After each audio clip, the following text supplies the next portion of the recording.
kita sudah siap menikah dan ada wanita yang ingin kita nikahi, selesai apa lagi? Yang bahaya tuh kita nikah orang tak mau. Namanya cinta kelapa. Awak cinta orang tak apa-apa. Atau ada perempuannya ada, duit ada, awak pula tak berselera.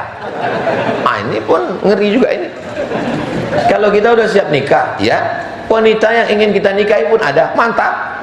Tapi orang tua tak mengizinkan. Bagaimana cara kita menanggapinya, Pak Ustadz? Undang Ustadz Alnof, acara pengajian, judulnya dosa orang tua menghalangi anak nikah. Nanti biar disiapkan Ustadz Alnof. Bapak-bapak, ibu-ibu yang membiarkan anaknya pacaran tak nikah, maka dosanya mengalir setiap hari, siap masuk neraka jahanam. Wah, nanti Ustadz Alnof akan membacakan dari tadi. Kami pun semua akan mendoakan supaya orang tuamu terbuka pintu hatinya, dan belum, insya Allah tak berakhir sebelum bulan Ramadan sudah menikah, insya Allah. Amin. Saya seorang ibu dengan 4 anak laki-laki. Wow, amazing.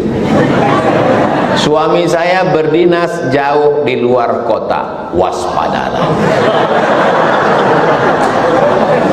Bagaimana supaya hati ini selalu sabar dalam menjalankan tugas sebagai seorang ibu dan istri yang selalu ditinggal? Kuncinya satu, trust. Trust itu adalah kepercayaan. Orang yang dikhianati susah untuk mengembalikan kepercayaannya. Kaca retak boleh direkat, galah patah boleh disambung, hati yang sakit kemana obat akan dicari. Boleh untuk update status pagi ini. Oleh sebab itu jagalah hati. Perempuan yang tidak siap dibuat candaan masalah poligami, hai laki-laki, jangan kau bercanda tentang itu di hadapannya. Betul tak, Bu? Tengok. Walaupun kau tak serius, kita khawatir malaikat serius. Udah tahu dia keluar kota, SMS memancing-mancing. Perempuan seperti lalang kering. Kalau kau cerita tentang perempuan, walaupun hanya untuk sekedar membuatnya cemburu, tapi hatinya sudah bercabang-cabang. Maka kembalikan trust, kepercayaan, maka saling percaya. Insya Allah ibu ini pun tenang di rumah. Abang di mana, Bang? Abang di hotel syariah, Dek. Di hotel ini kalau masuk nanti ditanya surat nikah. Ini foto Abang, hotel syariah. Habis foto keluar. Nanti saya selalu jumpa sama jamaah. Asal jumpa foto, asal jumpa foto. Dalam hati saya, apa? Baru saya paham. Rupanya kalau ditanya istrinya, abang sama Ustaz. Mesti banyak persediaan, Pak Ustaz.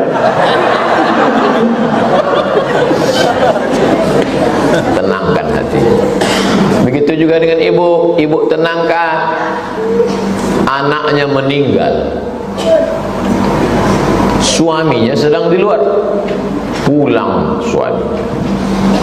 Nama suaminya Abu Talhah, nama istrinya Ummu Sulaim.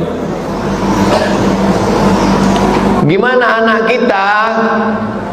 Kata dia, anak kita tidur lebih seperti biasa. Disiapkannya makanannya, disiapkannya minumannya, disiapkannya pakaiannya, suaminya mandi, habis itu sholat, habis itu makan. Udah selesai baru diceritakannya, anak kita meninggal, Bang. Jadi kau tadi bohong? Enggak, lebih lelap dari seperti biasa. Lebih lelap itu berarti mati. Bukan dia sedang jauh dari SMS, anak kita demam panas, Bang, 40 derajat, nampaknya meninggal lagi. Apa tak kutung katang di sana? Tunggang langgang lintang pukang. Yang di sana tak selesai, yang di rumah tak selesai. Jadi ibu bapak jaga, insya Allah.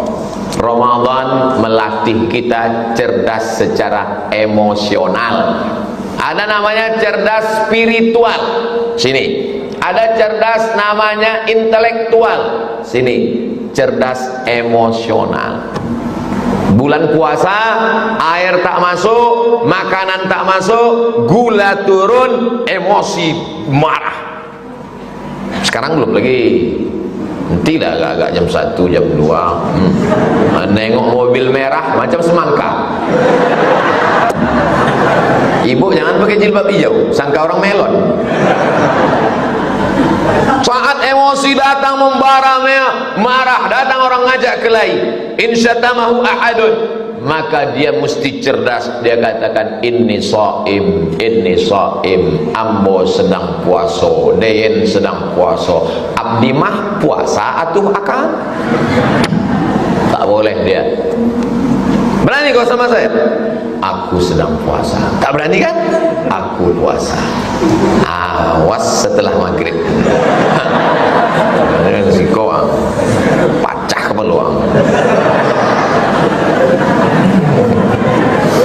Jadi kecerdasan ini harus dijaga, karena bapak nih, ibu nih menjaga anak 4, suami di luar kota, maka jangan panas-panasi dia pak.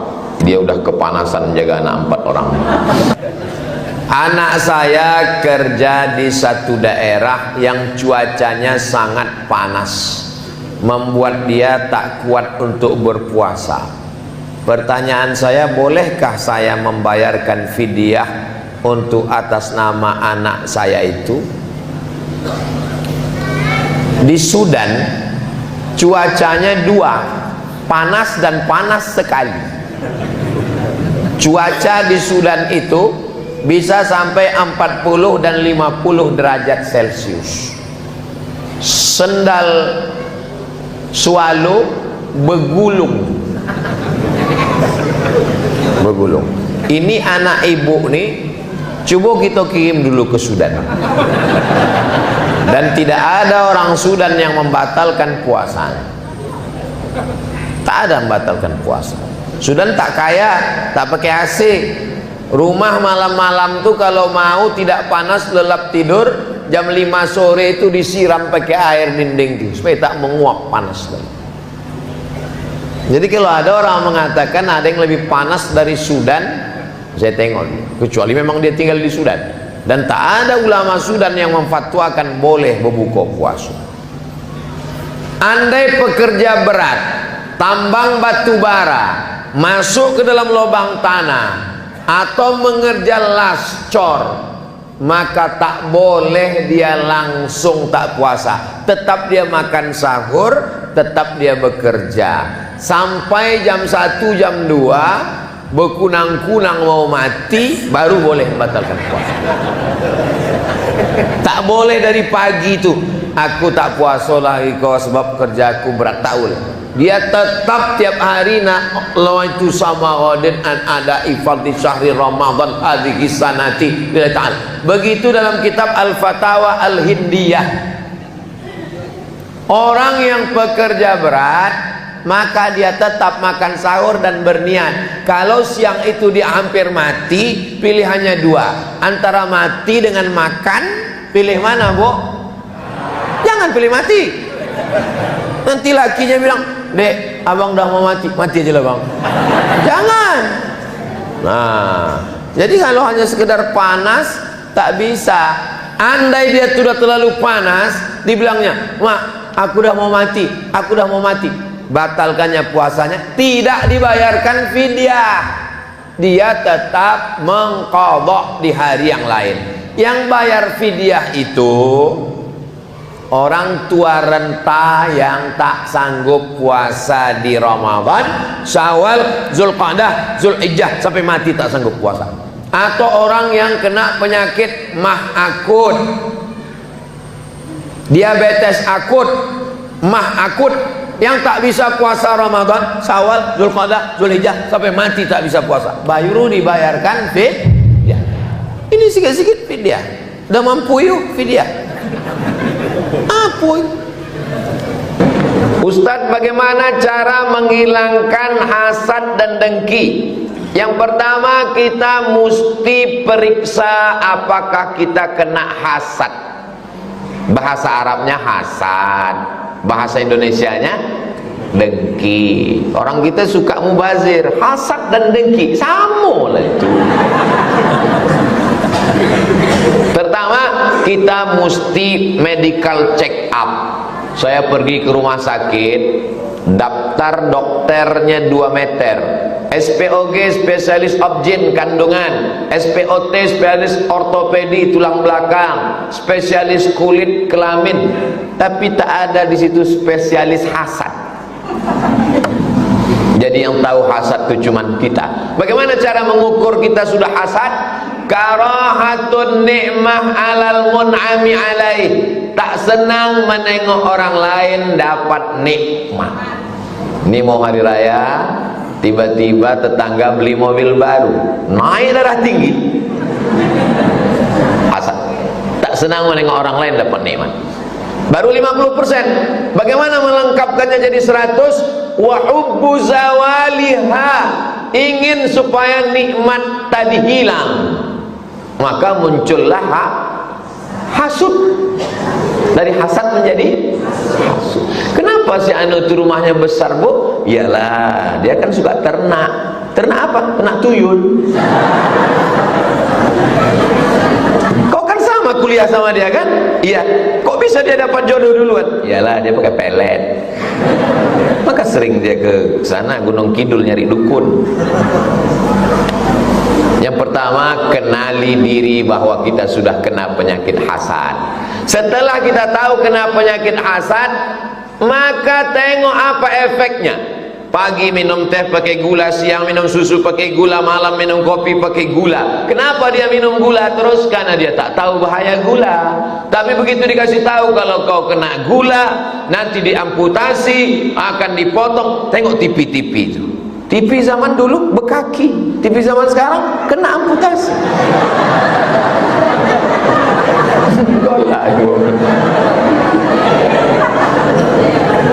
Datang rasa takut. Nah, hasad ini bahayanya apa? Lebih bahaya daripada diabetes.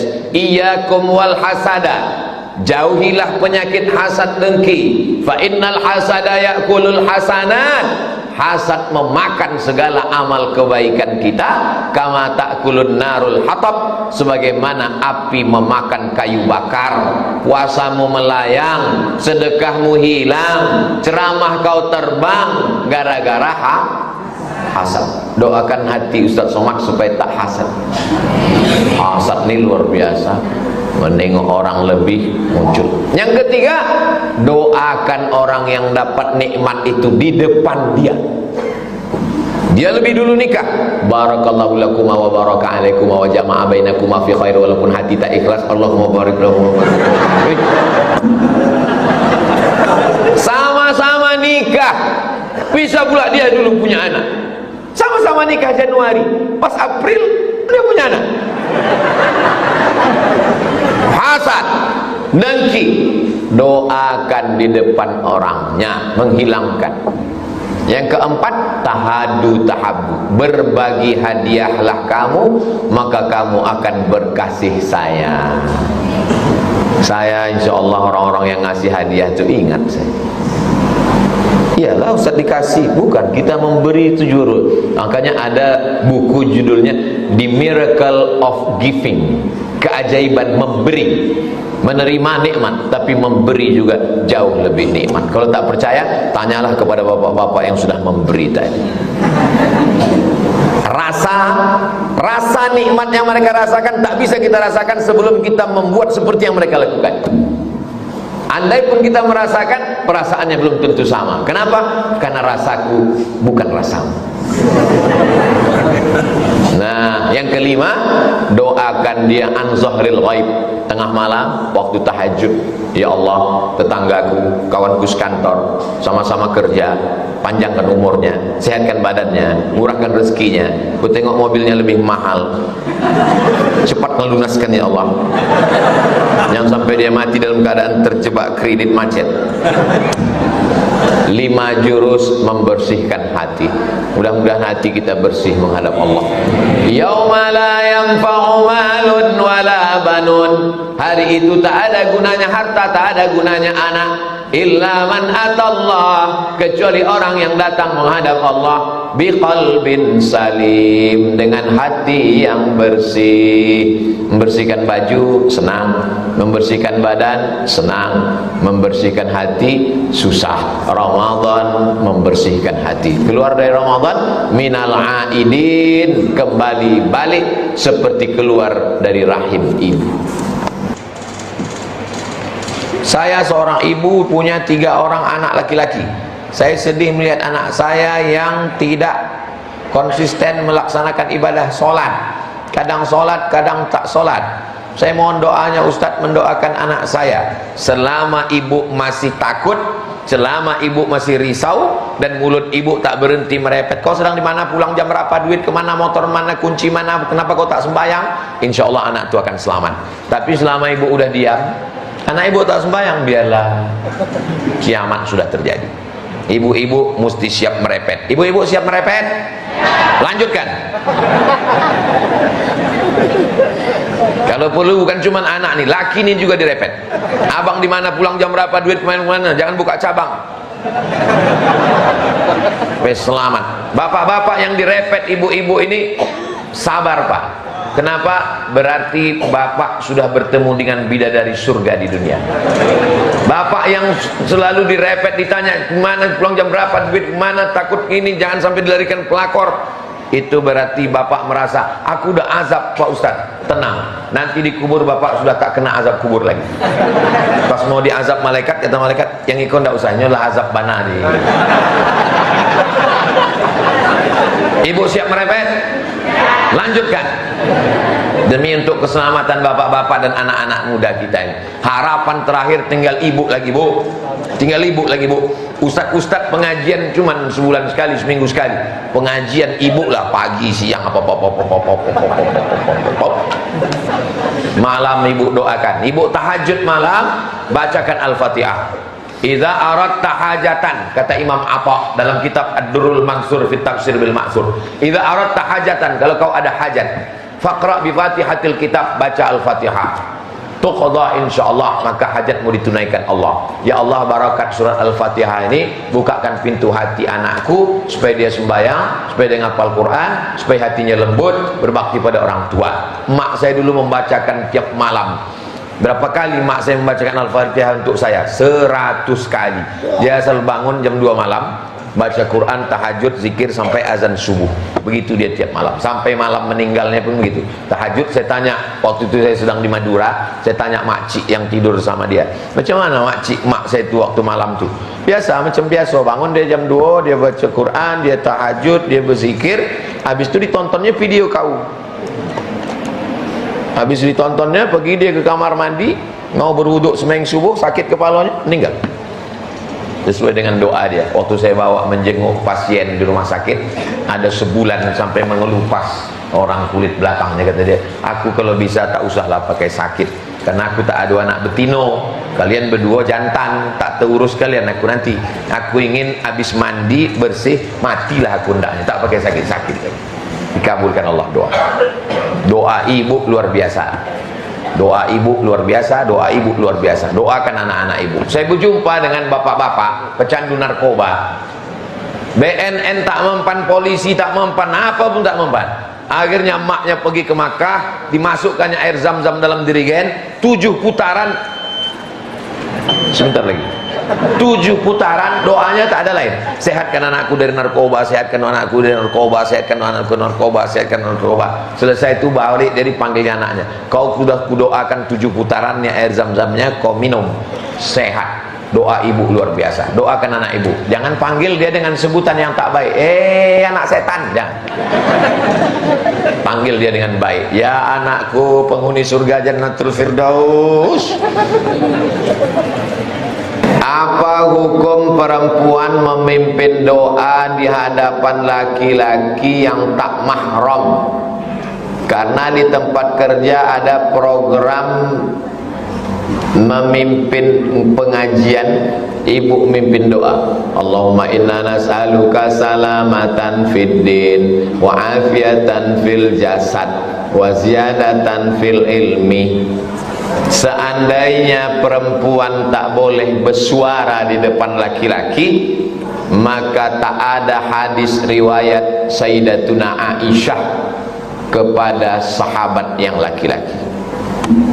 Wahai Ummul Mukminin Aisyah, ya, kami sudah bertanya kepada sahabat Nabi yang laki-laki, katanya kalau perempuan mandi, maaf cakap, kalau perempuan mandi besar, hadas besar, itu rambutnya dikepang, mesti dibuka. Tapi hati kami terasa tak puas. Mereka tanya kepada Aisyah. Kata Sayyidatuna Aisyah, kalau perempuan itu sudah bersih, rambutnya dikepang, repot dia membuka pasang, buka pasang, boleh disiramkannya saja air, tak perlu dibuka. Tapi kata sahabatnya laki-laki dibuka, kenapa tak gundul aja, kata dia. Bagaimana sahabat bisa bertanya ke Aisyah kalau suara perempuan tak boleh didengar laki-laki? Tapi katanya ada suara perempuan yang haram didengar laki-laki. Suara yang mana? La takhada'na bil qaul. Janganlah perempuan itu bersuara mendayu-dayu, lemah gemulai. Yatma'alladzi fi qalbihi marad. Ada laki-laki yang dalam hatinya ada penyakit, kalau didengarnya suara lemah gemulai dia jadi error. Jadi yang tak boleh itu adalah suara lemah gemulai mendayu-dayu. Adapun ibu membaca doa waqina azabannar, tiba-tiba setelah seribu baca doa ada satu karyawan angkat tangan, aku mendengar kau baca waqina azabannar tadi, bernafsu aku. Kalau ada tolong kasih tahu biar kami ikat, kami campakkan ke Indonesia. Mana ada.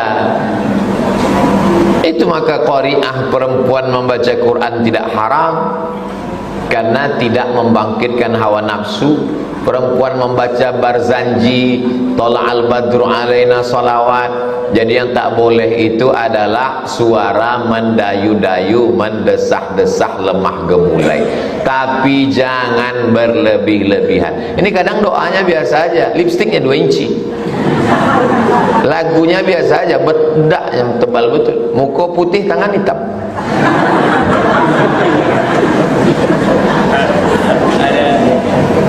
Assalamualaikum Pak Ustaz. Waalaikumsalam. Bagaimana cara menjelaskan kepada anak bertanya, Ma, Allah itu rumahnya di mana? Allah itu bentuknya seperti apa? Rumah Allah itu di langit berapa? Tentu dengan bahasa yang sesuai dengan anak. Yang paling mengerti bahasa anak adalah ibu. Anak ini makan, tak mau dia makan. Ibu yang pertama mengatakan, makan ya nak, nanti kalau makan mama bawa ke mall. Ini namanya mak shopping. Makan ya nak, nanti satu suap 10.000. Ini namanya mak matre. Anak suka apa? Suka bintang.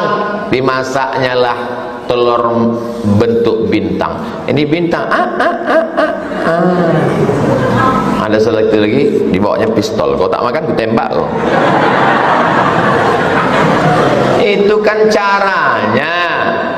Substansi maknanya bagaimana dia supaya makan. Jadi ibu dengan bahasa ibu. Allah itu di mana? Allah itu tidak benda seperti kita. Sedangkan benda pun, pernah ada nengok angin?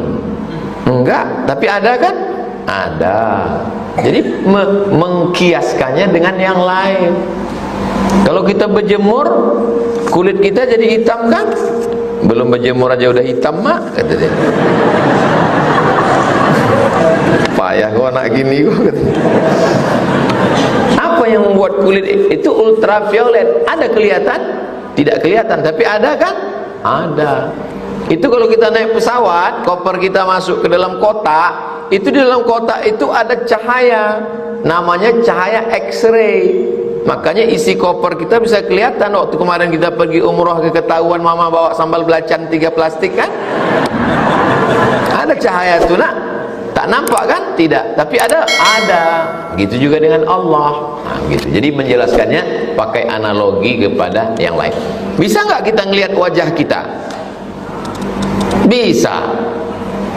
Bisa, iya. Pakai apa? Masih pakai cermin. Melihat wajah kita aja nggak bisa, apalagi melihat Allah. Jadi memang untuk zaman sekarang diperlukan ibu-ibu yang cerdas. Jadi kalau nggak cerdas, sebaiknya tak usahlah punya anak. Anak ini cerdas, panik awak duitnya. Bukan itu maksud saya. Guru, ada guru al-madrasatul ula. Ibu adalah madrasah yang pertama. Ini tentang supaya dia tidak memvisualisasikan Allah dalam bentuk yang zahir. Permintaan anak ibu sama dengan permintaan Bani Israel dulu kepada Nabi Musa. Ya Musa, lan nu'mina laka hatta narallaha jahrah. Kami tak mau percaya kepada engkau sampai kami melihat Tuhan secara nyata. Dia mau melihat Tuhan itu fisik. Saya ketemu dengan Koh, saya selalu salah nama Koh Stephen dengan Koh Hani. Yang besar Koh Stephen, berarti yang kurus Koh Hani. Waktu saya tanya Koh Hani, kenapa antum masuk Islam? Jawaban dia unik, kata dia, karena Islam satu-satunya yang Tuhannya nggak kelihatan. Saya sudah teliti semua yang Tuhannya kelihatan, nggak menarik, kata. Betul cakap dia. Setelah pulang cerdas Koh Hani. Saya masuk Islam karena Islam satu-satunya Tuhannya yang nggak kelihatan. Yang lain-lain tuh adonan taga, adonan apu, dua macam-macam. Yang iko dipotong beko kanemu. Bagaimana cara membersihkan harta yang dapat dari hasil riba, Pak Ustaz? Semua hasil riba itu tidak boleh dibuang ke laut. Karena haram hukumnya membuang harta. Tak boleh dipakai karena kita tak boleh memakai harta haram. Jadi solusinya gimana? Dipakai tak boleh, dibuang tak boleh. Kata Syekh Yusuf Al-Qardawi dalam kitab Fatwa Muasirah, fatwa kontemporer, dipakai untuk masalih ammah, kepentingan umum. Contohnya Pak Ustadz, membangun pesantren Nurul Azhar di Palas, kepentingan umum, maka serahkanlah ke Ustadz Al-Nob. Jadi bapak ibu yang ada duit-duit haram di rumah, kami tunggu. Nah, saya ini sebetulnya berat betul, saya tertidur tadi, tapi karena menunggu duit haram tadi, biarlah. Jam berapa pun kami tunggu. Siap sana? Siap ke sana? Nah, Bapak Ibu kalau ada bank buka hari kok. Pergi ke bank minta, sabi ke uang bank, bank duit haram saya balik, ayo ambil semua. Kita bangunkan ke Palas pesantren Nurul Azhar. Sebab dibuang ke laut haram, dipakai pun haram, dipakai untuk masalih ammah, kepentingan umum. Nanti ibu, bapak udah puasa sekarang, jangan lewat jembatan Leton, jumpa simpang bingung, jangan bingung-bingung lagi, belok ke kiri, arah ke TPU, tempat pemakaman Ustadz Tengku Zulkarnain almarhum. Sebelum sampai ke TPU, sebelah kanan nampak pesantren besar, megah, mewah, cantik, tapi tidaklah sampai semewah Masjid Ar-Rahman. Tadi saya heran, kenapa Masjid Ar-Rahman ini jeruji besinya sampai 2 lapis? Barulah saya paham, tiangnya omeh. Wah, lampunya tengok, lampu Masjid Nabawi dipindahkan orang. Ini Masjid Ar-Rahman. Tadi kami tadi dari Al-Falah tadi, tempat juga dalam hati saya, kemananya kita nih pindah subuh-subuh, udah bagus-bagus di Al-Falah, kenapa pula pindah lagi? Sampai ke sini masuk pula ke gang, masjid macam ini lah pula datang gitu. Pas masuk saya ke dalam, oh hebat masjid. Saya yakin sedang duit yang halal aja banyak, apalagi yang haram-haram.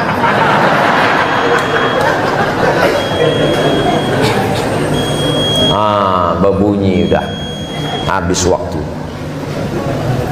Nama saya tak boleh sebut nama, menjaga kode etik jurnalistik. Asal dari Bandul. Bengkalis. Di saat ibu saya melahirkan, ibu saya meninggal. Allahumma firlaha warhamha wa'afiha wa'afu anha. Allahumma ja'al qabraha rawdatan min riyadil jinan. La taj'al qabraha hufratan min hufail niran.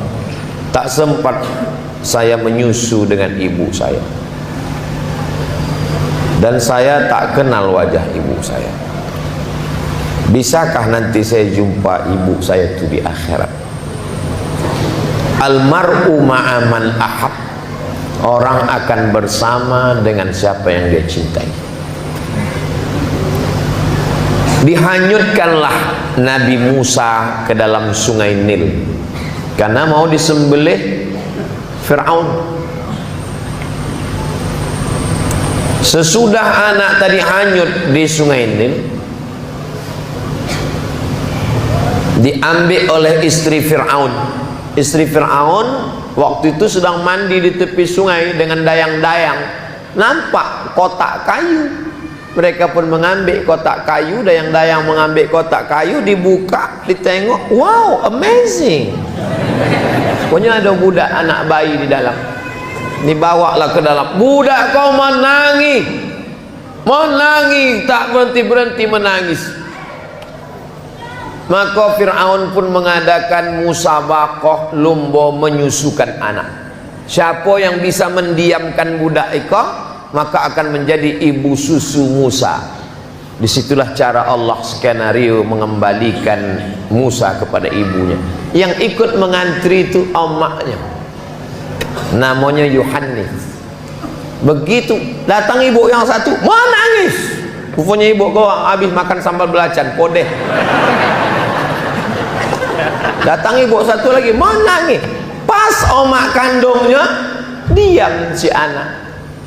Anak bayi tahu di mana omaknya, walaupun dia tidak berakal, belum, tapi insting. Ada seorang ibu meninggal, dan dia berpesan, kalau aku mati jantungku donasikan untuk si fulan. Maka setelah dia mati, dicabut jantungnya, dicangkok, ditempelkan kepada orang yang hidup. Anaknya menangis karena dia waktu melahirkan itu dalam keadaan hamil. Anaknya menangis siang malam. Tiba-tiba didatangkan yang baru operasi itu, pegang, diam. Badannya lain, jantungnya sama. Detak jantung omak menenangkan anak. Rahasia Allah SWT. 9 bulan 10 hari dikandung. InsyaAllah jumpa kita dengan omak kita di akhirat. Saya mau belajar bisnis, sering diminta bon kosong karena memang sistem pencairan dana memaksa terjadi praktik demikian. Apakah termasuk dosa Pak Ustadz? Manipulasikah? Menginap di hotel 2 hari tapi dalam keterangan 3. Naik pesawat yang tiket ke Jakarta 600.000, pas ganti tiket yang 1,5 juta. Fotokopi 100 lembar tapi dibuat selembarnya 10.000. Ini bohong-bohong untuk menutupi angka. Apa kata Nabi? Man ghasyana falaysa minna. Siapa yang menipu maka bukan umat Nabi Muhammad sallallahu alaihi wasallam. Dapat duitnya, bawa pulang ke rumah, belikan ke beras, beras masuk rice cooker, setelah itu dibuka jadi belum tentu, kalau lupa mencet masih air. Nasinya disuap, masuk ke mulut.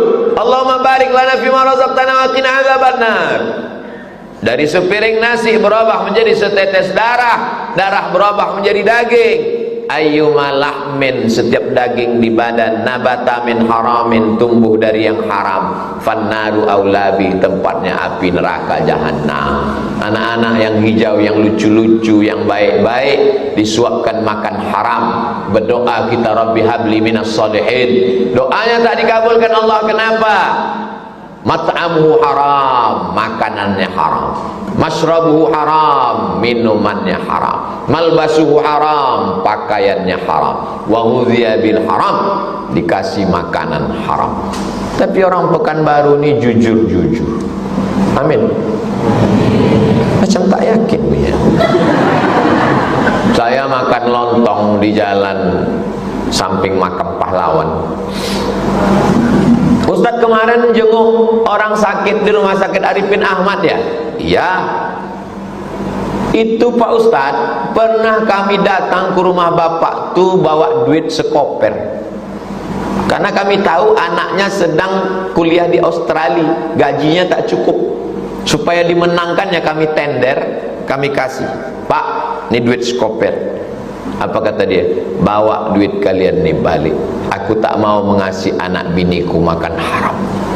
Masih ada makhluk-makhluk macam ini di Pekanbaru. Cuman sudah hampir punah. Sudah macam-macam dinosaurus yang mesti dibudidayakan dengan kajian-kajian. Ustadz, kami kena kasus. Datang kami ke rumah hakim. Kami bawakan duit. Apa kata hakim? Jangan kasih anak bini saya makan haram.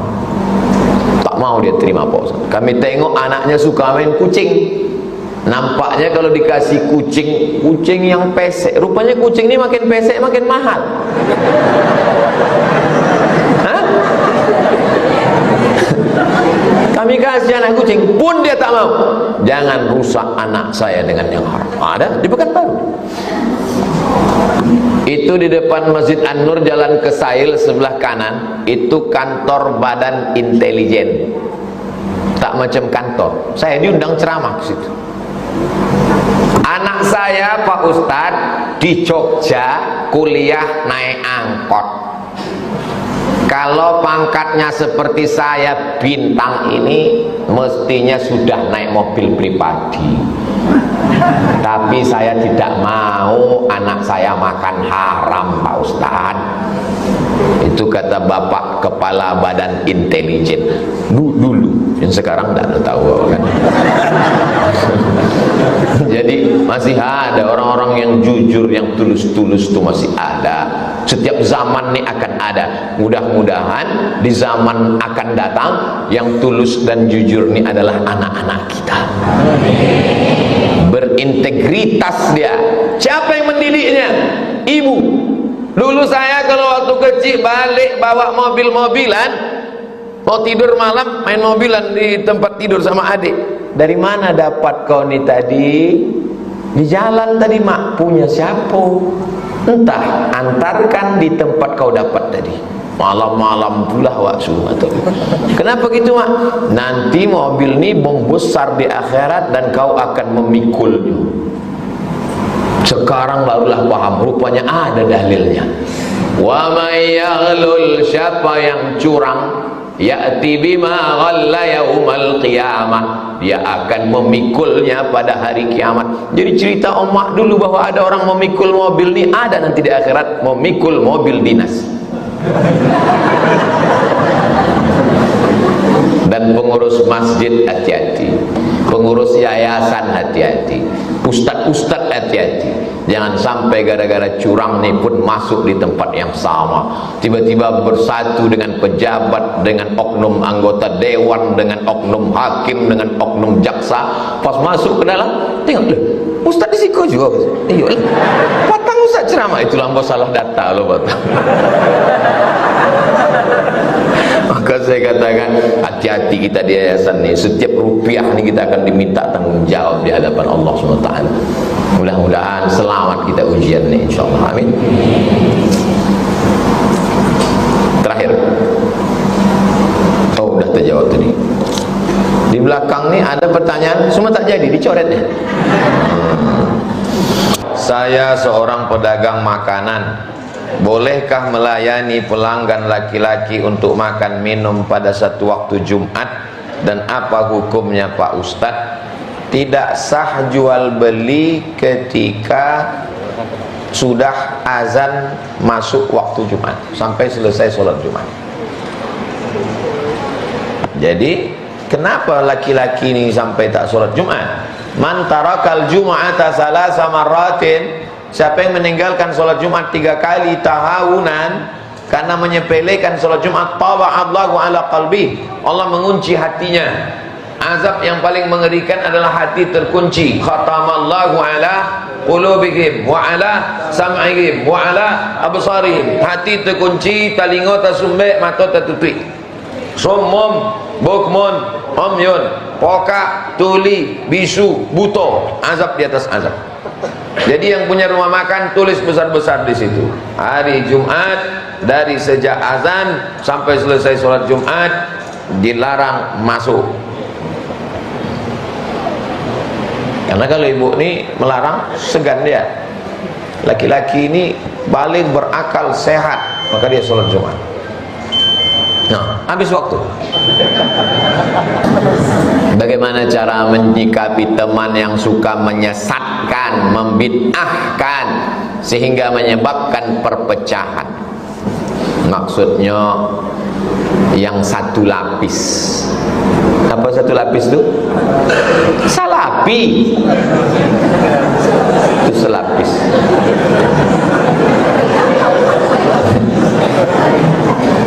Kenapa dia selalu mengejek Abdul Somad, mencaci maki, sumpah serapah? Karena ada 3. Yang pertama, dia mengatakan orang yang berakidah Asy'ari adalah kafir. Saya berakidah Asy'ari. Saya di Perti, Persatuan Tarbiyah Islamiyah, sebagai komisi fatwa.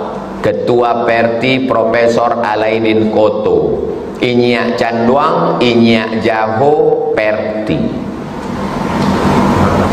Buya Hamka dalam tulisan 1980 menulis bahwa kita dalam akidah berakidah Asy'ari.